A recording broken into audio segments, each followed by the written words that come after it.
All right, today this Bible study is called Power of the Pledge. This isn't really necessarily what I would just consider classification wise, a Bible study, but this is it's like a hybrid type deal.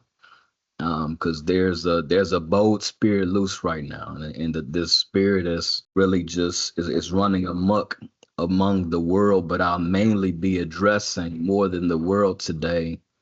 A lot of this spirit that's in the United States of America, in our nation, and the things that are going on, and we see before us, and different ones who we are looking at, kind of tossed to and fro, and then our position on things. And all of this starts at a lot of the beginnings and the foundations of what we even know as a nation, all these things. So just kind of gonna go and take us on a ride, take us on a journey. I may or may not get to one time today. I'm doubting I probably will. So because of that, I'm just gonna let the Lord lead me and take my time on this.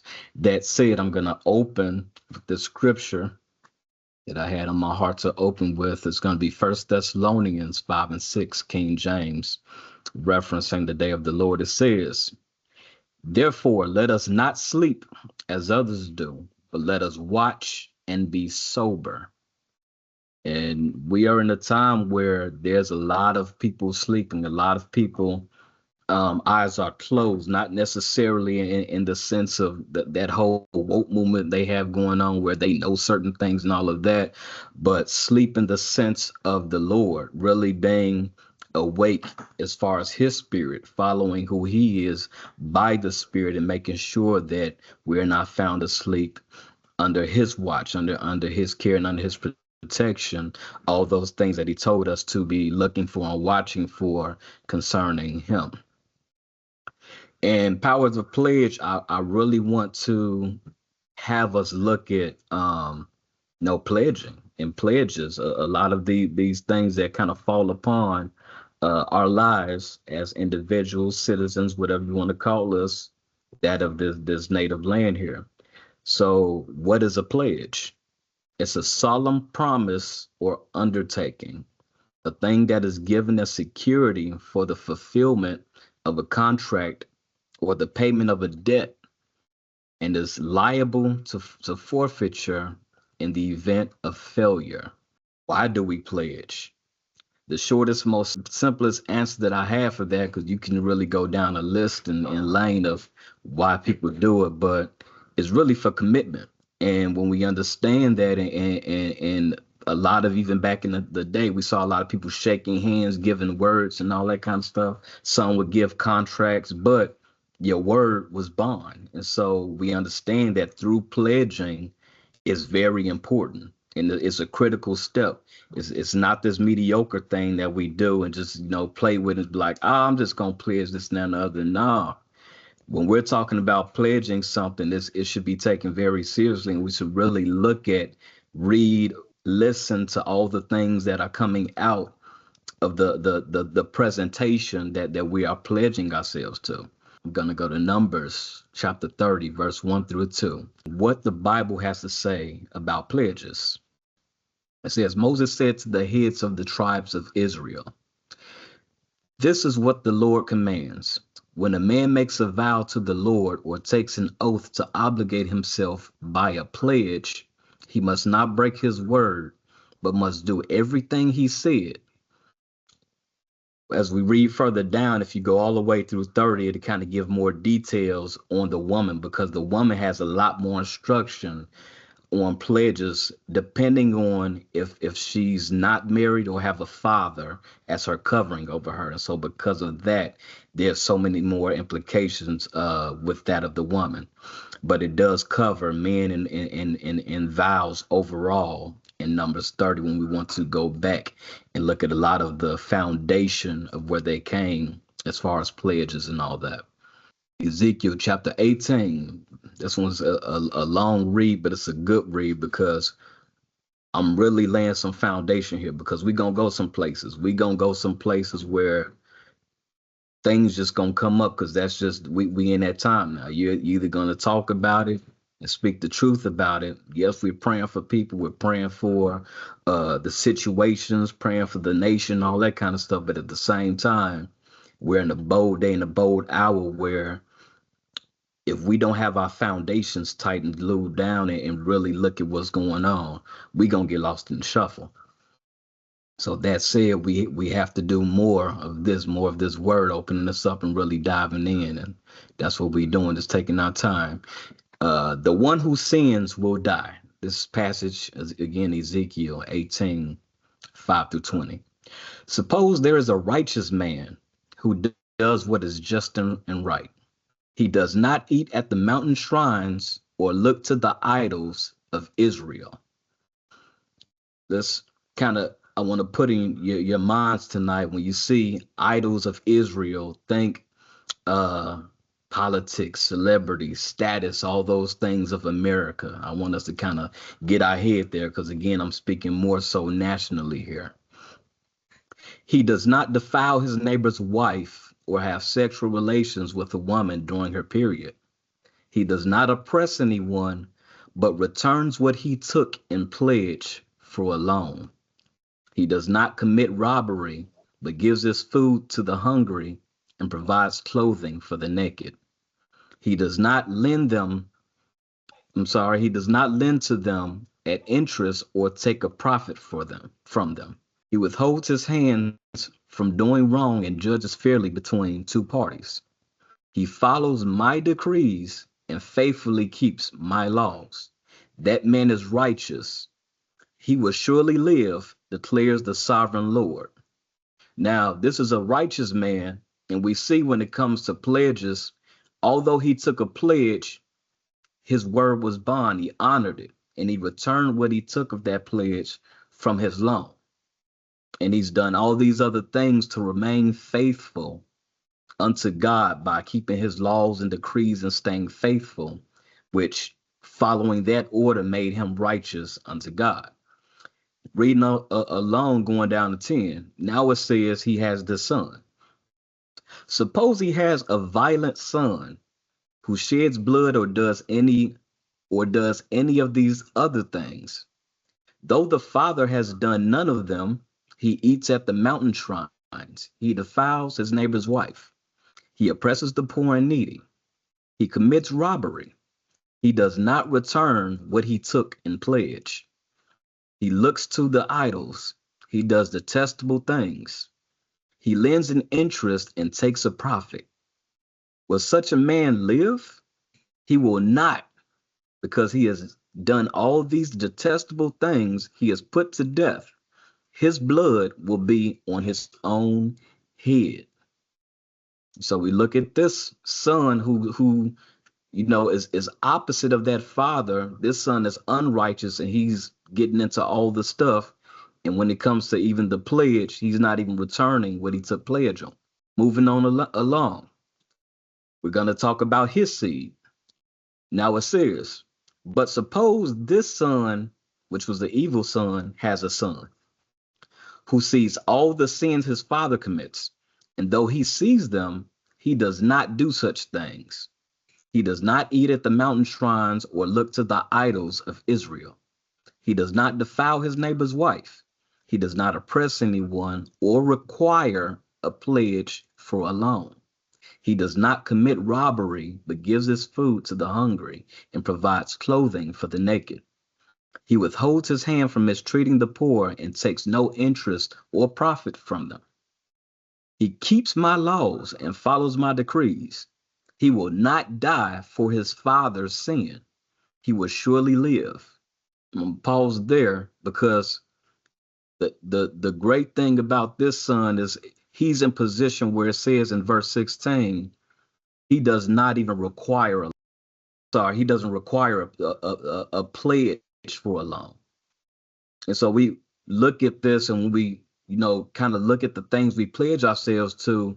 This shows us that we should be in position where we aren't even requiring a pledge or putting ourselves in position to do anything or would need anything in return for our pledge. Therefore, based on this, we need to better position ourselves to be like this guy. Going down to 18. Says, but his father will die for his own sin, because he practiced extortion, robbed his brother, and did what was wrong among his people. Yet you ask, why does the son not share the guilt of his father? Since the son have done what is just and right, and has been careful to keep all my decrees, he will surely live. And so, looking at all the things that are by just and right according to God, and him keeping the decrees, that's what allows him to live. It keeps him guilt free of the sins of his father. Continuing on, it says, the one who sins is the one who will die. The child will not share the guilt of the parent, nor will the parent share the guilt of the child. The righteousness of the righteous will be credited to them, and the wickedness of the wicked will be charged against them. And so we're looking at this battle overall of what is righteous and what is wicked. And whether you're father, son, daughter, all these kind of things, we base our wickedness and our righteousness based on our master that we follow. So if we're following the Father God, then yes, we'll be stamped in and validated as righteous. But let us follow the father of lies. It will lead to our sin and death, our demise. And we have different behaviors again that it talked about to kind of show what it looks like when we're following each one, those steps, and what the Lord is looking at, which comes down to our heart and how we operate from that place, from the place of the heart. We'll try to keep in mind that we're going to talk strong about identity. And so those identities of the father and then of Satan, the father of lies, put a pin in that. So before we get into Genesis, I wanted to, because we always go straight to the scriptures, but for context sake, because we're in that time, that's also a part of this situation we got going on. Everybody wants to use scriptures, and you don't have the right context to really establish the right kind of foundation. You can go anywhere with this stuff. So to keep the truth, I'm giving a lot of context. And so I want to get into the relationship and what happened with Judah and Tamar for just a second. So, Sister Lev, you can read Genesis 38:17 through 18. This is the NIV version. If you can see that on your screen. Actually, I'm sorry. I put 17 through 18. It's actually 6 through 18. I'm sorry. But if you can read 6 through 14 for me. Okay. Judah got a wife from his Mm, firstborn, and her name was Tamar. But Judah's firstborn, was wicked in the Lord's sight. So the Lord put him to death. Then Judah said to Owen, sleep with your brother's wife and fulfill your duty to her as a brother-in-law to raise up offsprings for your brother. But Owen knew that the child would not be his, so whatever he slept with his brother's wife, he spilled his semen on the ground to keep for providing offsprings for his brother. What he did was wicked in the Lord's sight, so the Lord put him to death also. After a long time, Judah's wife, the daughter of Shoah, died. When Judah had recovered from his grief, he went up to Timon to the men who were sharing his sheep, and his friend Hira, the Adulamite, went with him. Judah said to his daughter-in-law Tamar, live as a widow in your father's household until my son Shileh grows up, for he thought he may die too, just like his brother. So Tamar went to live in her father's household. When Tamar was told, your father-in-law is on his way to Timnah to shear his sheep, she took off her widow's clothes, covered herself with a veil to disguise herself, and then sat down on at the entrance to Em, Em, which is on the road to Timnah, for she saw that So Shaylee had now grown up. She had not been given to him as his wife. All right. So what's going on in this story so far is Judah has these sons, and Tamar was supposed to wife from the beginning. That was the first son he got him from, but it was some wicked things going on with him, and the Lord put him to death. And so she was supposed to go to the brothers after that. To fast forward, that didn't happen, and Judah's wife died and all of that. And so Tamar gets to a place to where she dresses up and disguises herself, puts a veil on and all that stuff, and she's about to have an encounter with Judah. Says in 15, when Judah saw her, he thought she was a prostitute, for she had covered her face, not realizing that she was his daughter-in-law. He went over to her by the roadside and said, "Come now, let me sleep with you." "And what will you give me to sleep with you?" she asked. "I'll give you a young goat from my flock," he said. "Will you give me something as a pledge until you send it?" she asked. And so now it's about to get serious because now she's asking for a pledge. He said, "What pledge should I give you?" "Your seal and its cord and the staff in your hand," she answered. So he gave them to her and slept with her, and she became pregnant by him. After she left, she took off her veil and put on her widow's clothes again. About 3 months later, Judah was told, "Your daughter-in-law Tamar is guilty of prostitution, and as a result, she is now pregnant." So check out what Judah says. Judah says, "Bring her out and have her burned to death." As she was being brought out, she sent the message to her father-in-law. "I am pregnant by the man who owns these," she said. She added, "See if you recognize whose seal and cord and staff these are." Judah recognized them. She is more right and said, "She is more righteous than I, since I wouldn't give her to my son Shelah." And he did not sleep with her again. And so we see how that story took a real quick drastic turn where she was able to bring up the things he pledged. And from that, these were identifiers, these emblems, the seal, the cord, the staff, they identified a person's authority and status, position, all that kind of stuff back then. And so because of that, she was saved by those things, which again goes into the importance of what some of the things we pledge. He couldn't even say anything. He just had to kind of, suck it up and then look at the situation for what it was. Do anybody have anything right now? Amen. Amen. I'm going to keep on rolling. So, what are some things that we pledge to? We have countries. Some people pledge to fame, money, secret societies, fraternities, sororities, churches. Yes, I have them down because we see all these things, and we're about to dig into a lot of them. So, the next question, it's going to be a lot of questions. Should we pledge to such things? To answer this, to easily identify if we should, we must examine the language each speaks to see if they stand against God. So that's how we're going to do that. Remember, we talked about fathers. We're about to take that plug out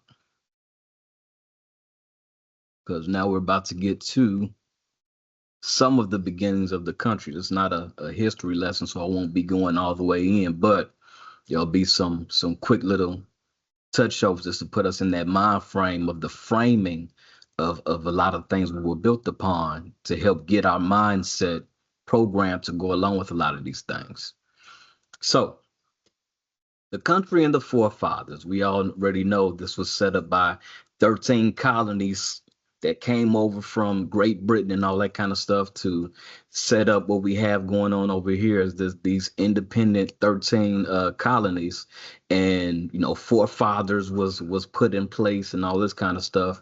And, fast forward down the line, they come up with this thing called the Pledge of Allegiance, which kind of changed in by small words, by small things, but it still kind of changed over periods of time. But ultimately, I pledge allegiance to the flag of the United States of America and to the republic for which it stands, one nation, under God, indivisible, with liberty and justice for all. Okay, and when we look at that, this old Pledge of Allegiance, we already know. Growing up in school, this was non-negotiable. Everybody stood up. You had to say this. You were taught to put your hand over the heart, the respect and reverence that you would give if you had a hat on. You would take that thing off. Just a lot of different honors and respect went towards this pledge. But as we look at this pledge, remember I was saying to be careful, be cautious of the things that we're talking about, the things that we're speaking, and um, how we're going about honoring those things that we're pledging. And we're about to start breaking this stuff down to really get a strong understanding of what's going on here. So before I get started, everybody good? Yes, yes. All right, let's start breaking this down. I pledge allegiance. Allegiance, the obligation of a feudal vassal and his liege lord. Now, these definitions, I didn't make these up. These are real definitions, and we have to pay attention to the terminology that's presented in these definitions. You know, truth is always going to be hidden in plain sight, but we got to study to show ourselves approved, not just in the word, but also by those who try to use foundations of the word to set up systems and establish governments and rules and authorities.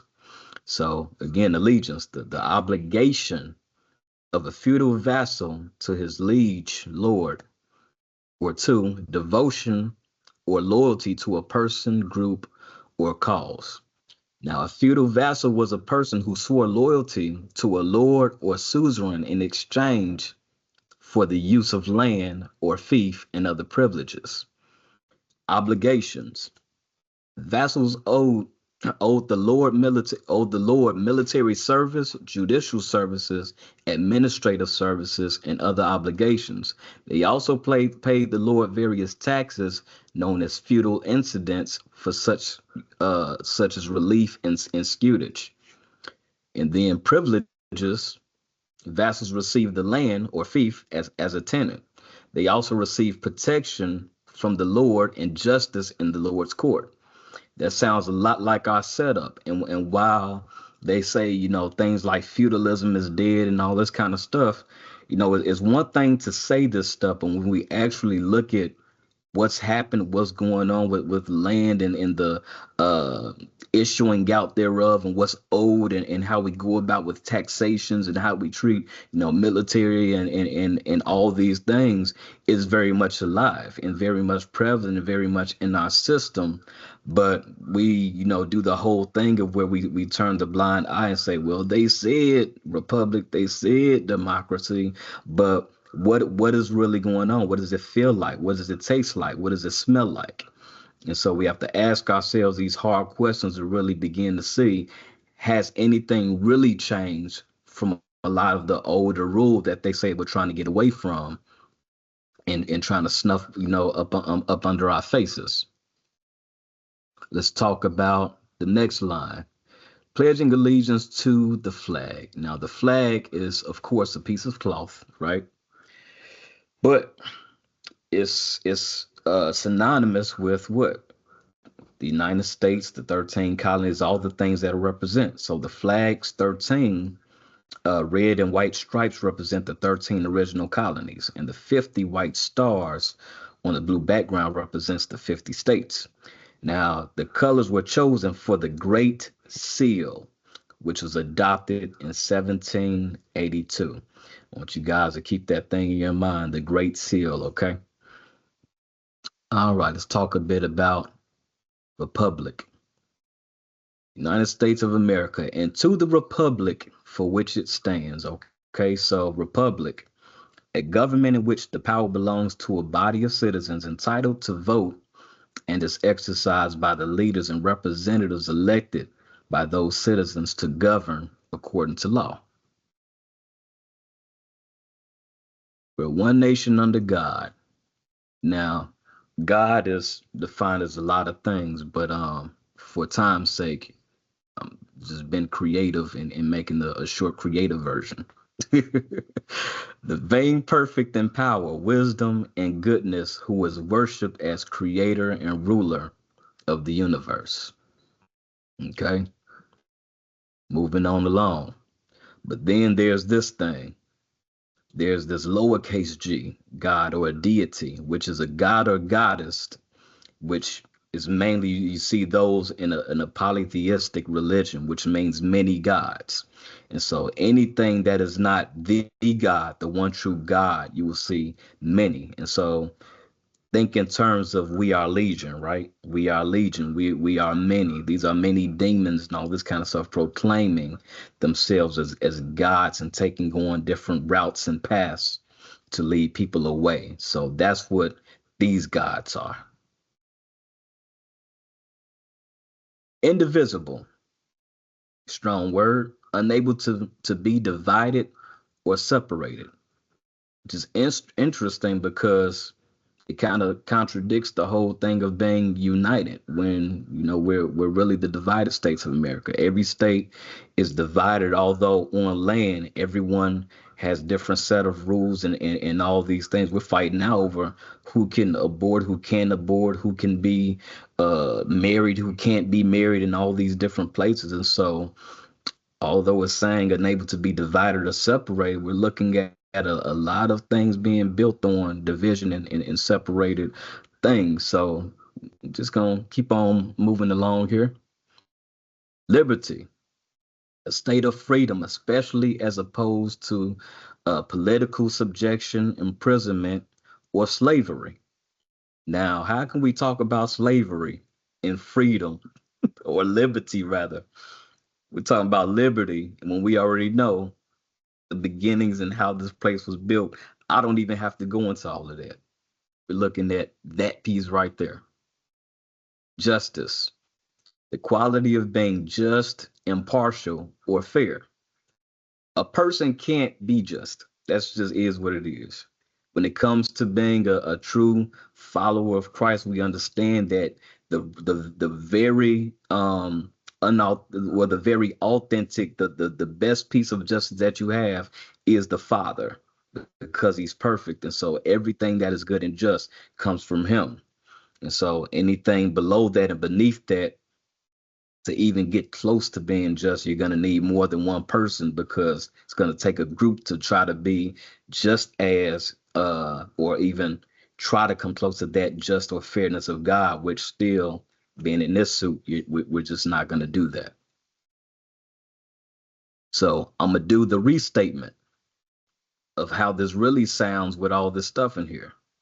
I, feudal vassal, or loyal person, if you don't, prefer to be called a feudal vassal, pledge, promise, allegiance, obligation, and devotion to the flag, 13 colonies, 50 states of the United States of America, and to the republic, people, leaders, and representatives for which it stands, one nation, under God, which one, indivisible, undivided, with liberty, freedom, and justice, just fairness for all.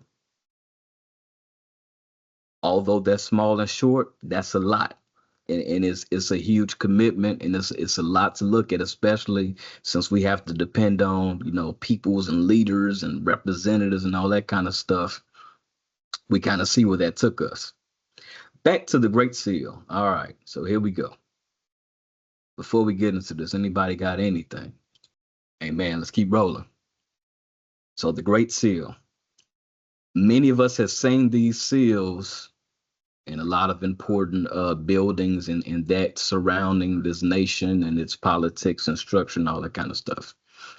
This is called the Great Seal on the front or obverse, and then on the back we see the Eye of Providence and whatnot. So these are what you call the national coat of arms of the United States. And so it works a lot like when you see this, saying is everything, saying is believing.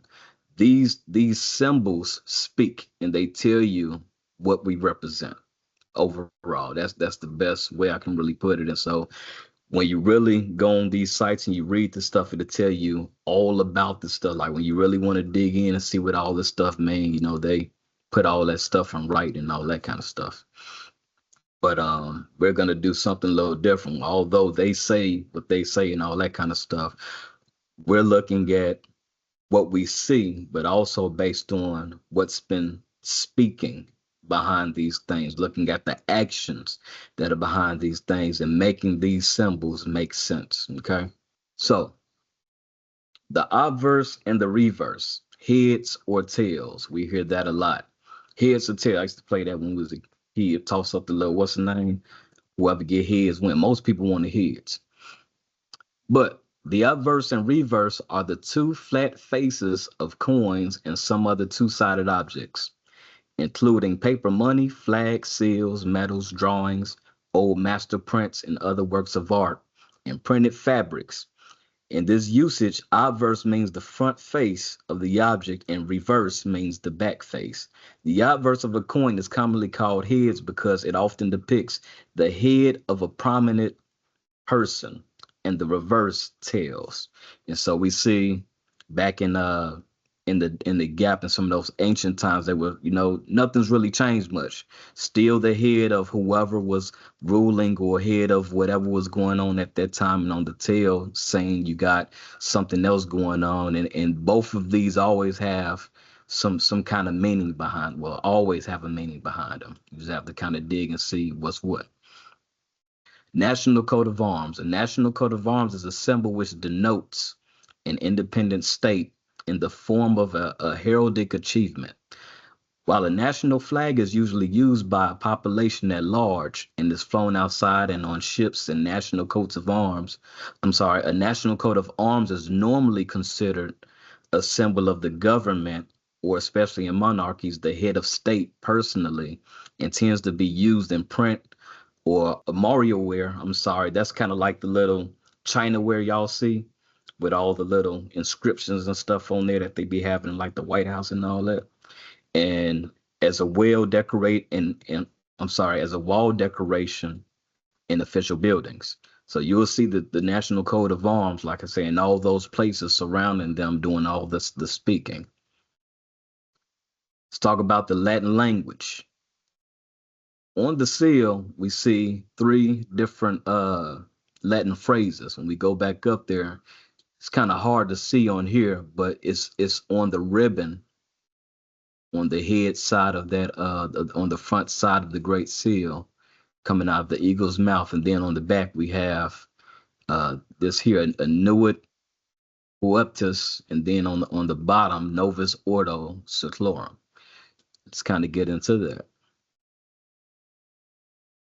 The seal contains three Latin phrases: e pluribus innuum, which is out of many, one. We just kind of talked about that, out of many, but this is one of them things to where, we really see what's at work, what's at large here. Many entities, many gods, so to speak, many influences and all that kind of stuff operating as one, which is called one Satan, all for that hierarchy in order to get something done.